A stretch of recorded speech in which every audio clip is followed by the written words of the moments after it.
Hi, everyone. I think I'm on time now, so let's get started. My name is Alexander Holmeset, and I work as a cloud consultant at the company in Norway called Cloudway. And today I'm going to learn you how to automate your day as a Teams administrator. Just going to leave this quote up here. I'll explain a little bit about what we're going to look through today. The Graph API had become a really important part of automating and administrating Microsoft Teams.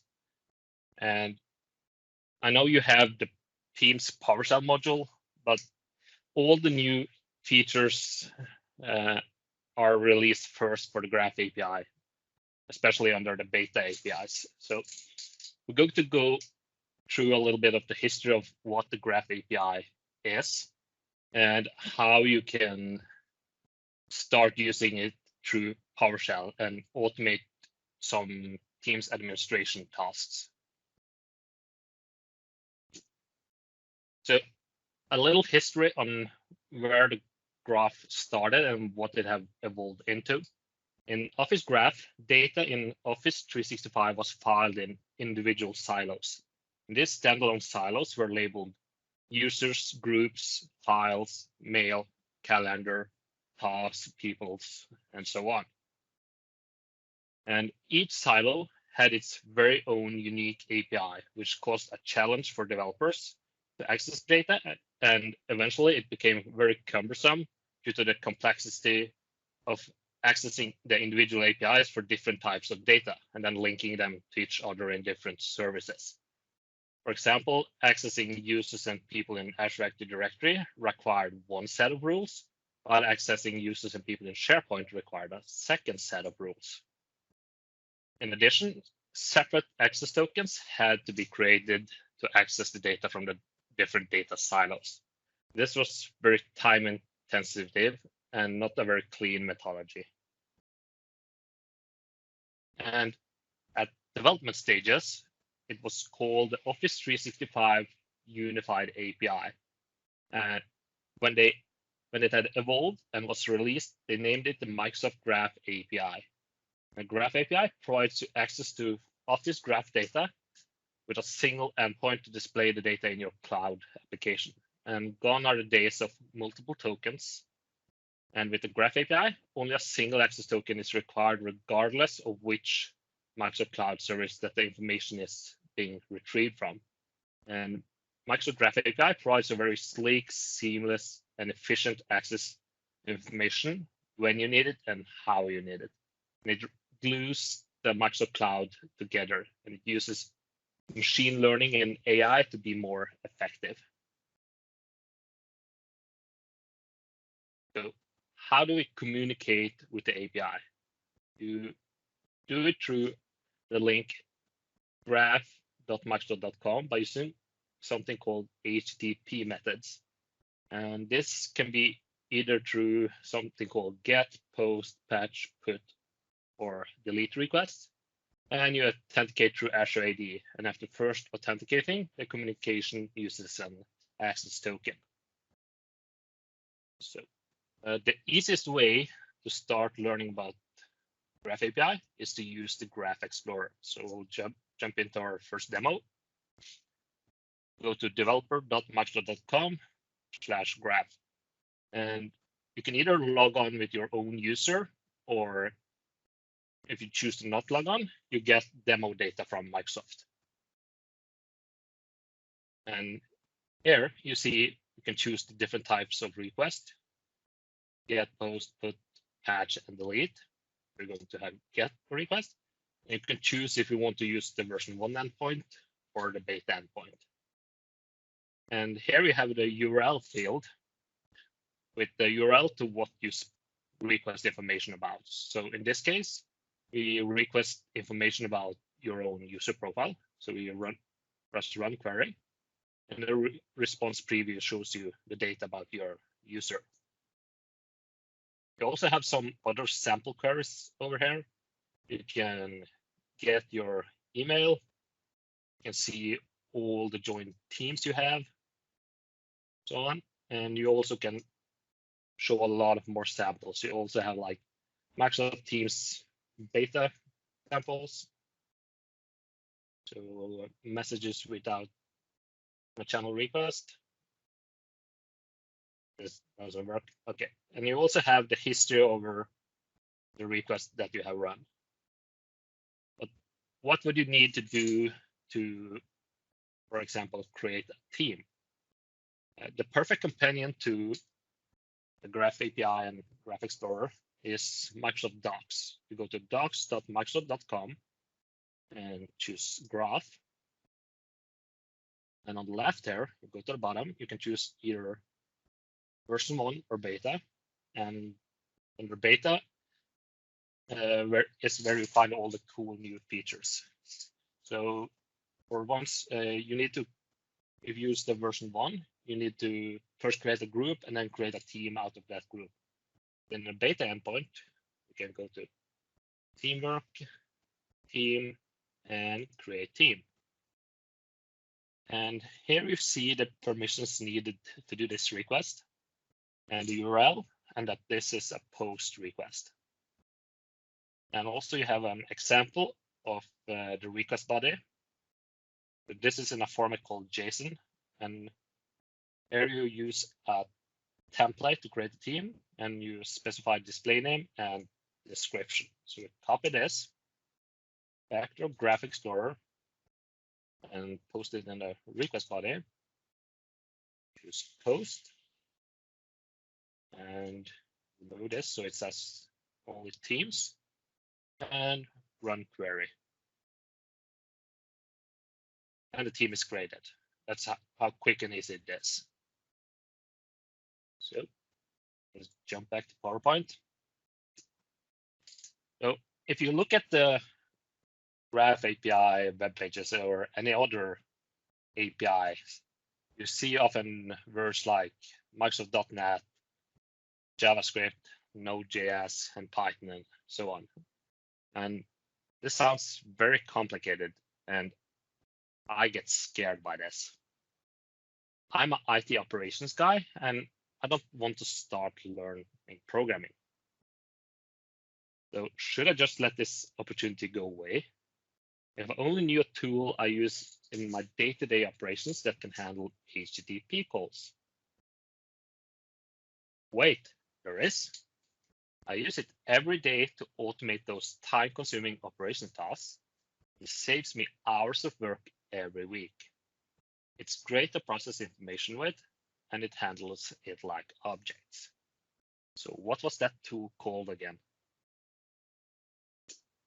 PowerShell, of course. And PowerShell have two commandlets, one that's called invoke REST method and another that's called invoke web request. It's exactly what we need. It sends an HTTP or HTTPS request to a RESTful web service. So that brings us to the next demo. And the main differences between invoke web request and invoke REST method is that invoke web request works better with web pages, and REST method works better with JSON information. So if we take a look at invoke web request against a website, take a look at the output.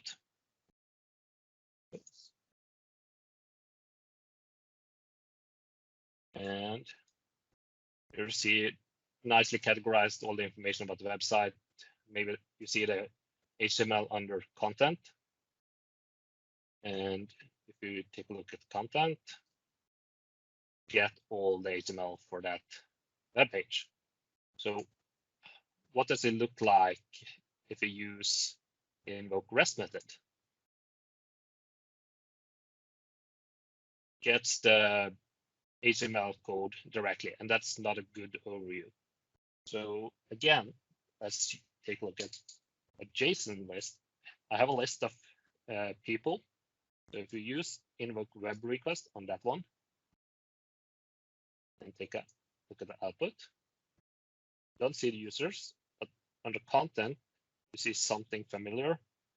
And so if we expand that and look at content, see a full list of users, but this again is in JSON, and that's not very useful for PowerShell. PowerShell won't understand this. We need to use convert from JSON to have it into PowerShell objects. We do the same with invoke Rust method. We run this, look at the output, we get it into PowerShell objects right away. So the next thing you need to know about before working with the Graph API in PowerShell is how to format JSON. If you just copy paste a JSON request and put it inside a variable in PowerShell, you will get a bunch of errors. And because your PowerShell editor don't understand the JSON language. So after first while, I started looking at Graph API, and this was a lot of work. I converted the request into something that PowerShell would understand. Do it like this. But then again, this is something that Graph API don't understand. So you need to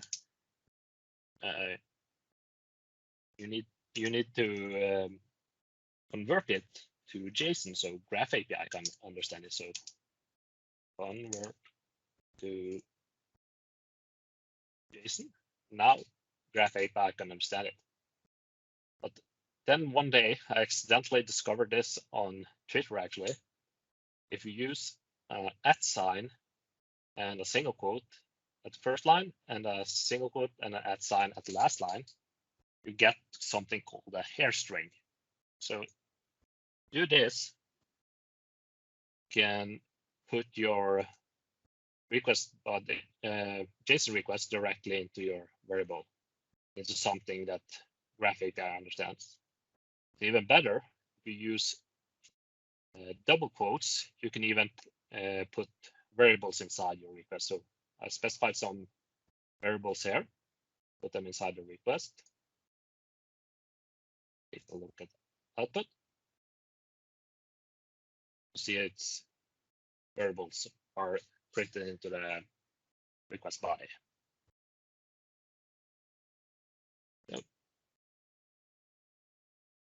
Before starting to do Graph API request in PowerShell, you need something called an Azure application. And you use the Azure application to get an access token from Microsoft Identity and send that to Microsoft Graph to get authenticated to get the data that you want. And the permissions are formatted like this. You have resource, action, and scope. So you have, for example, directory, read, write, and all.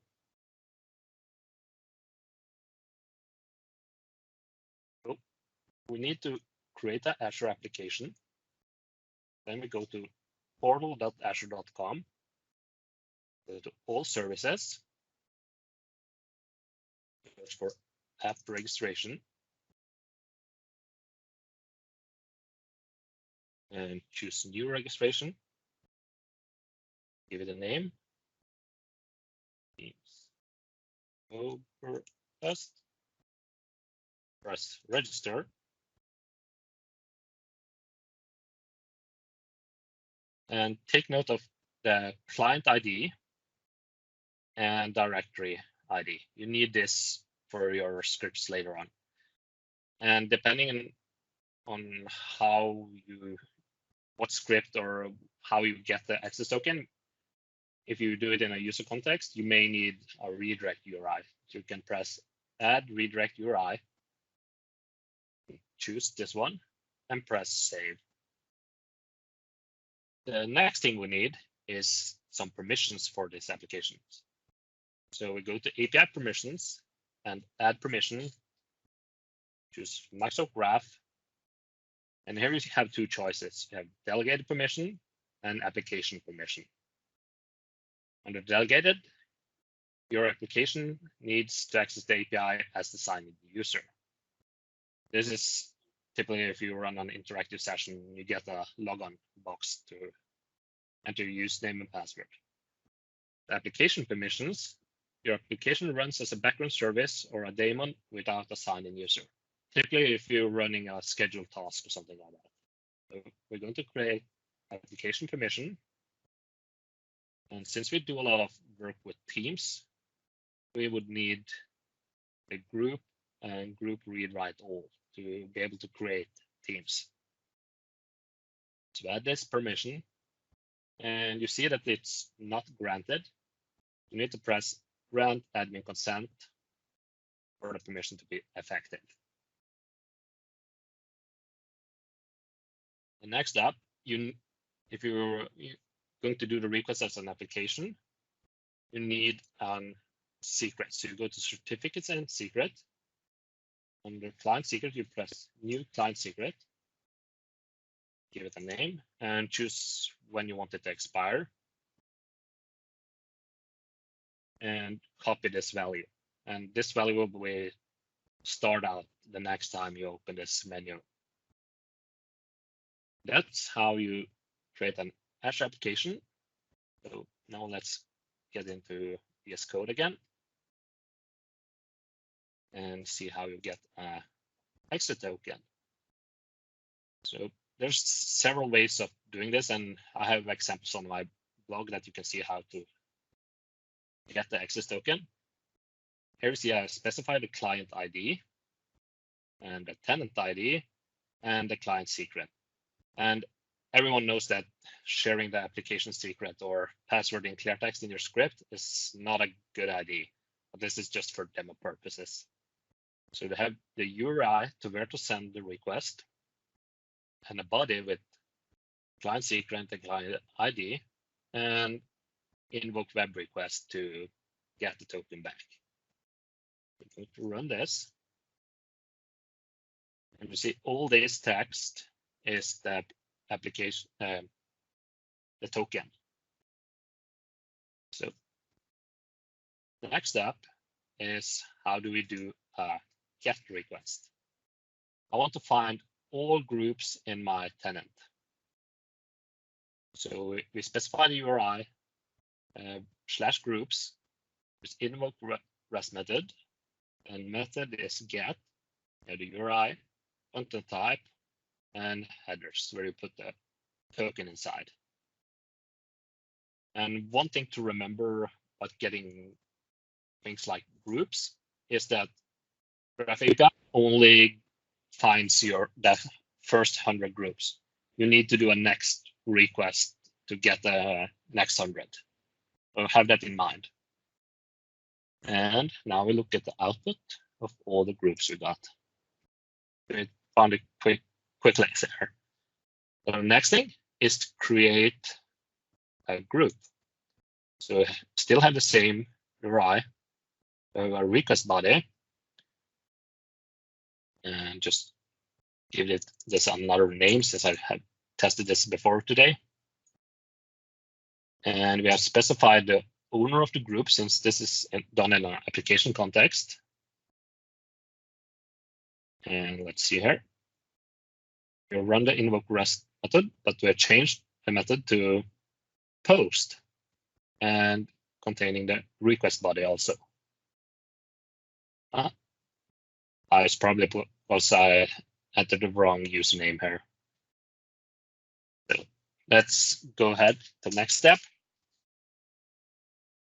And like here, what do we do if we get an error in our scripts? So here I've specified a request body, but I've entered the made up user ID. So we're going to try to run this, but to debug the error, we need to put it inside a try catch clause. So if you just run the request there, you will get a 404 not found, and that doesn't tell you that much. So if you do this, run it, you will get outputted at resource does not exist. So the user does not exist. And also if you mess up the JSON request, removing some formatting here, and run it again, see that unable to read JSON request payload. But something nice that I discovered by accident, since I had set the PowerShell core to be my default shell in VS Code, is that get the error message decoded directly in the PowerShell core. Just get a new access token here. And we try to run this one without the try catch. You see that it says directly unable to read the JSON request payload. Oh, see, next here. Of course, back to demo. So now I'm going to show you some examples of what's possible and what opportunities you have if you put it together into scripts. So this one is a script that removes the wiki tab. Since there's no default method of disabling the wiki tab on new teams, I just wrote this for fun to see if it will work to remove the wiki tab. It gets all groups and checks if the group is teams provisioned.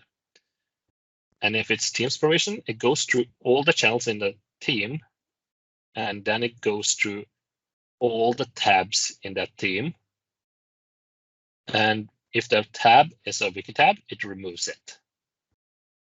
So let's try running this, see how it goes. Of course, I'll just show you first. I have some teams here with the wiki tab. So we go back and run it. See, wiki tab removed, and wiki tab removed. So let's try refreshing, and you see that the wiki tab is now gone.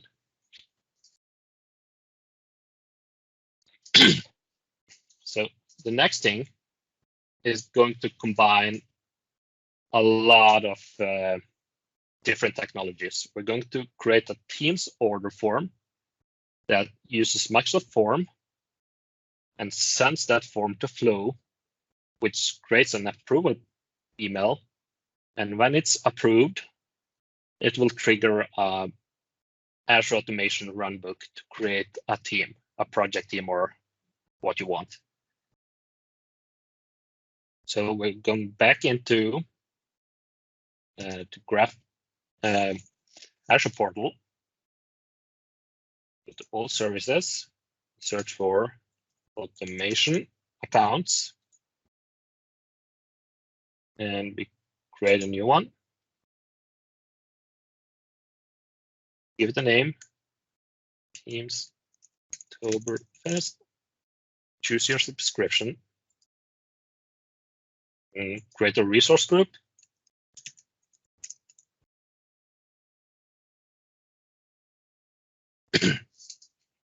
And choose your region, of course. And press create. And this takes a couple of seconds to finish.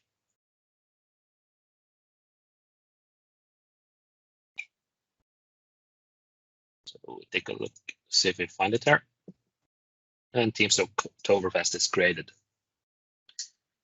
And so just a couple of things we need to prepare first. You have under runbooks is where you put the script, but we need a couple of things before that. So we go to modules gallery. We need the Teams module. Also uses Graph API, and we also need a SharePoint module. So we import this one. So okay, go back to the modules gallery and search for SharePoint. And we use the SharePoint PowerShell online one. This is if you create a project team, you can have all channels predefined and with folders underneath there. Because I had a customer case where they were moving to Teams, and previously they had the projects on file shares, and they had one root folder for the whole project, and then subfolders underneath there, and folders underneath there again. So I created channels out of those folders in the root folder, and then added those subfolders into the file tab. So we import this one also. That's okay. And if you go to modules, this is all the modules that's inside your runbook imported. You see Microsoft Teams is importing, and same with the SharePoint. So the next thing we need is to store our credentials safely. So you go to credentials, add credentials, and call it, for example, admin, enter your username.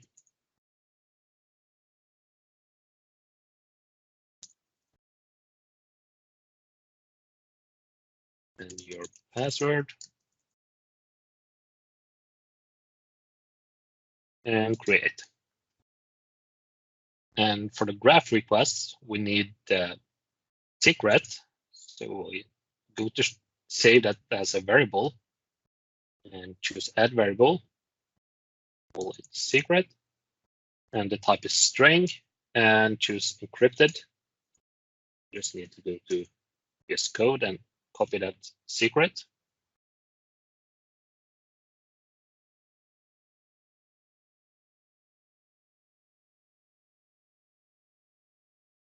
And create.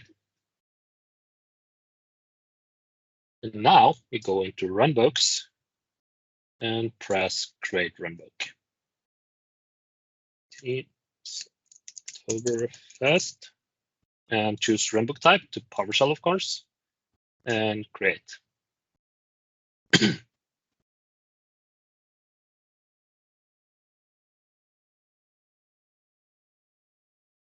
Now we go to VS Code and copy our prepared script.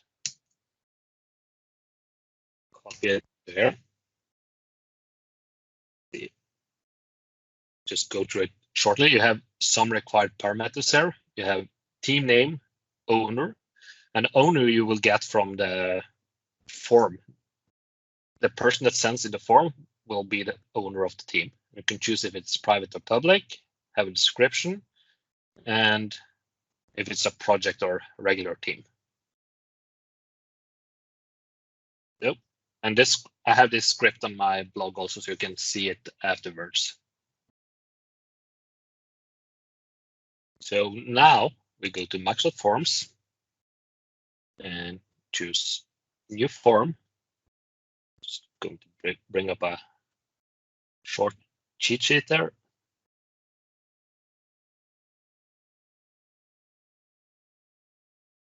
Yep. And we call it Teams Oktoberfest order form. And add new. And we have a text field called team name. And I set it to required.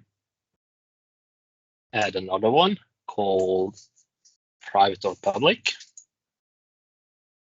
Private or public. An option. Private. And I like the intelligence of forms there. You see that it suggests that next option should be public. So we choose that one. And we press add new again. Then we have text field, description. And is this a project team or a regular team? Like a regular team is just a team with the general channel. Project. And see if I've gotten all of them. Yeah.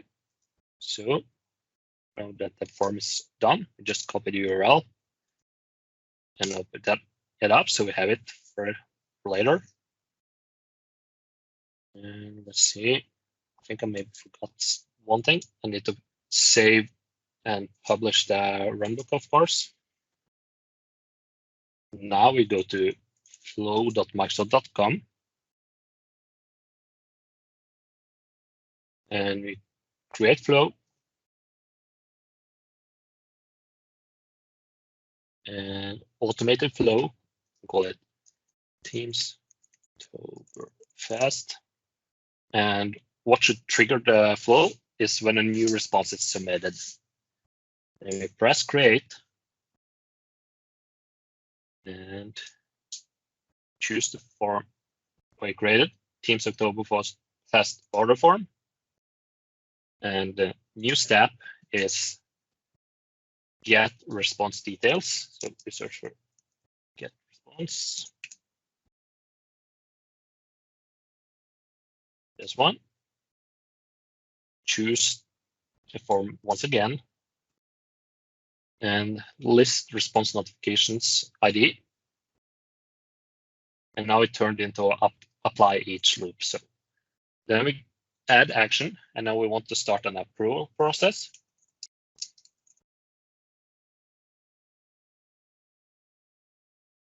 Start and wait for an approval.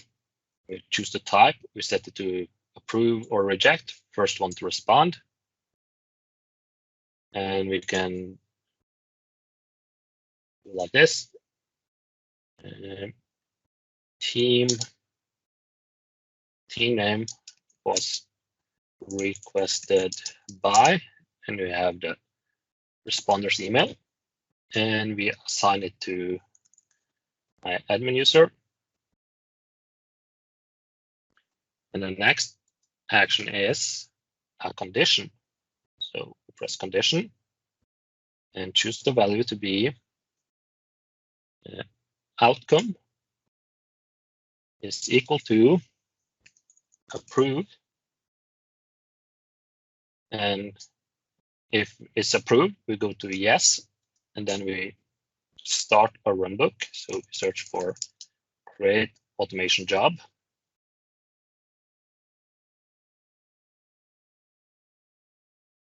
And we choose the subscription we used, and resource group, and the automation account, and at least runbook name. And here we see all the parameters required. So we would need the description, and owner is the responder's email. Team name we will need, and project or regular.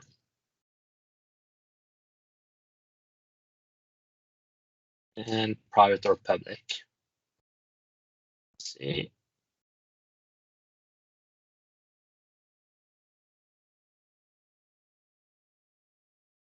And next, we could send an email to the user, letting them know that the team was created. So choose send an email, and send it to responder's email. The subject could be your request for creating the team was approved. So copy this also to the body here. Oops. Like that. And you could also do the same for if no, you can send an email that the request was declined. So we press save. And now we're going to test the flow. and choose outperform the trigger action. And see, where did I put the Teams client there? You see that the team is not there. We'll go to the order form and order a team. Teams Oktoberfest demo, and this is a private team. It's demo description. We choose project team and press submit.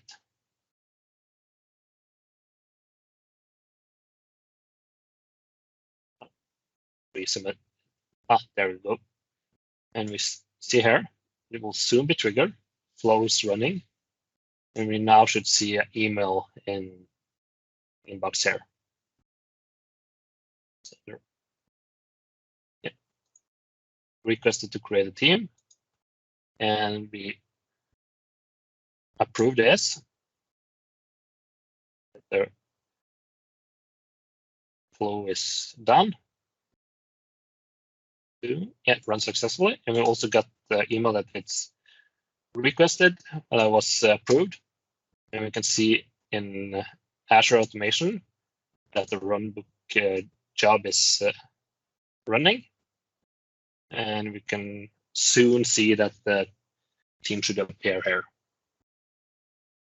To general and all the channels there.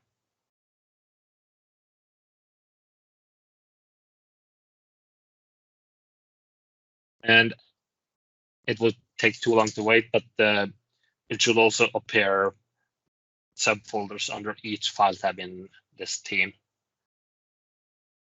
So let's go back to PowerPoint.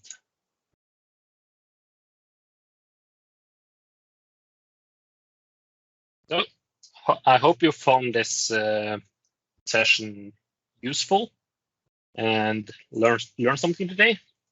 And you can reach me on Twitter and read and test a lot of the examples I've showed you here today on my blog, alexholmeset.blog. And if you have any questions, just fire out the chat. I think we still have a couple of minutes there.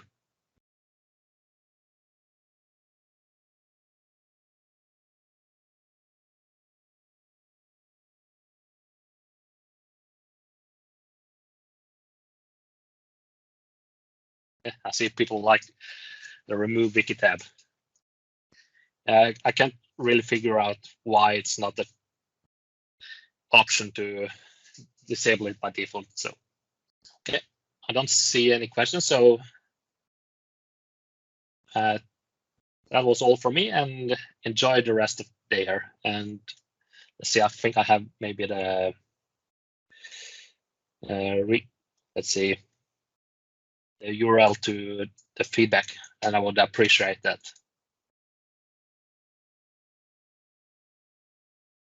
But you fill it out. So thanks and have a nice day.